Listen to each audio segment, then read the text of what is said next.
Hello, नमस्कार। मैं doctor Vinod Raturi, astro counsellor. मित्रों, वैसे तो मैं प्रोफेशन से एक शिक्षाविद और अंतर्राष्ट्रीय संबंध और अंतर्राष्ट्रीय राजनीति उसका विशेषज्ञ हूं।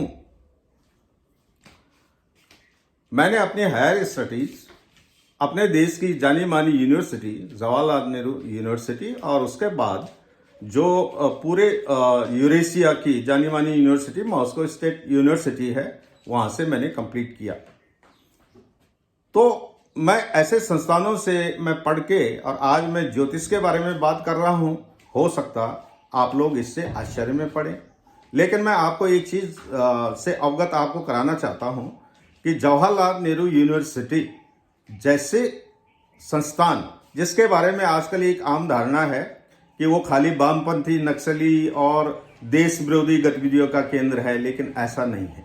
कुछ लोग वहां पे जिनका स्वार्थ इन विचारधारा से सिद्ध होता होगा वैसे होंगे, लेकिन बहुमत में वहां ऐसे स्कॉलर हैं, मल्टी टैलेंटेड, जो मल्टी सब्जेक्ट और इसके विषय में जानकारियां रखते हैं। ऐसे भी हैं जो अपने देश की संस्कृति, अपनी परंपराओं, इन उसके ऊपर गहरी आस्था रखते हैं, उसके ऊपर अध्ययन करते हैं और आज के वर्तमान समय में इन विषयों के संरक्षण और इसकी प्रासंगिकता के ऊपर लगातार मनन करते हुए लोगों को ये अवगत कराते रहते हैं।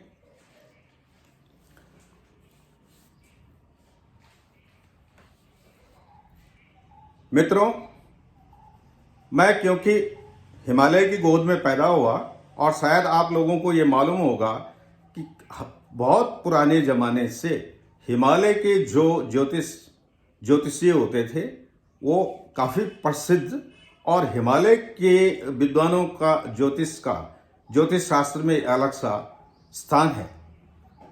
तो जब मेरी रुचि इस विषय के प्रति हुई तो मैंने जो हमारे हिमालय में प्राचीन ग्रंथ थे ज्योतिष शास्त्र के बारे में, मैंने वहां से अध्ययन शुरू किया।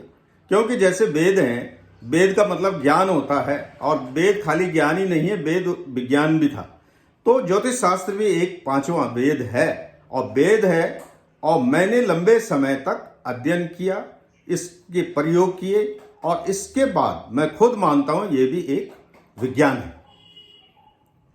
और वो मैंने स्वाध्याय से, और जितने भी ग्रंथ है, इवन जैमिनी शास्त्र हो गया, पाराशर हो गया, ये जो होरा पद्धति है, और आप जानते होंगे कि महाकवि कालिदास, वो भी बहुत बड़े ज्योतिषी विद्वान थे, उनकी भी 2 किताबें इसके ऊपर हैं। और जब मैं विदेशों में था, मैंने जीवन का काफी हिस्सा विदेशों में गुजारा, तो मैंने एक कंपैरेटिव स्टडी जिसे कहते हैं, उनके ज्योतिष को भी मैंने देखा। और खाली ज्योतिष ही नहीं, मैंने इन कंट्रीज में मैंने देखा कि उनका भी हम लोगों से कम, शायद ज्यादा ही क्रेज ज्योतिष शास्त्र के प्रति है। क्योंकि जो अज्ञात है, भविष्य क्या है, ये उत्कंठा हर आदमी के पास अज्ञात को जानने की होती है। और लेकिन आज तक इसीलिए मैं इस ज्योतिष शास्त्र में मैंने वैसे ही अध्ययन किया जैसे मैं अपने जो और सब्जेक्ट थे।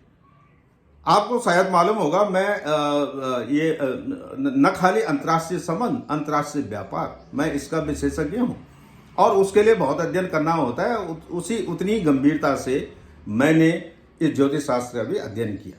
लेकिन आज तक मेरे इस ज्ञान का जो फायदा, या इससे जो मेरे निकटतम संबंधी, मित्र, रिश्तेदार वगैरह थे, वही लाभान्वित होते रहे। लेकिन उनका दबाव न समझिए, उनकी जो मेरे लिए सलाह थी, उनका कहना था ज्ञान कुछ एक सीमित जगह पे, ज्ञान का सीमित होना उसका ज़्यादा फायदा नहीं है, वो तब है जो पूरे समाज को इसका फायदा मिले। तो उनकी सलाह और प्रेरणा से अब मैंने एक खुले समाज के बीच में इस बारे में विमर्श, या मेरी जो सलाह है, या ज्योतिषीय जो मेरा ज्ञान है, इसे बांटने का निर्णय लिया। अब मैं इतने लंबे समय विदेश में रहने के बाद, क्योंकि जो ऋषिकेश है, इसका नाम आज पहले से ही ये सन्यासियों और तपस्वियों की धरती रही है, और आज भी पूरे विश्व में इसका नाम योग नगर की तरह के नाम से ये प्रसिद्ध है। मैं अब यहीं पे आके अवस्थित हुआ हूँ और मैंने अपना एक चैनल स्टार्ट किया है। आप लोगों से मेरा अनुरोध है, कृपया मेरे इस वीडियो चैनल को देखें और इसे सब्सक्राइब करें। धन्यवाद। ठीक।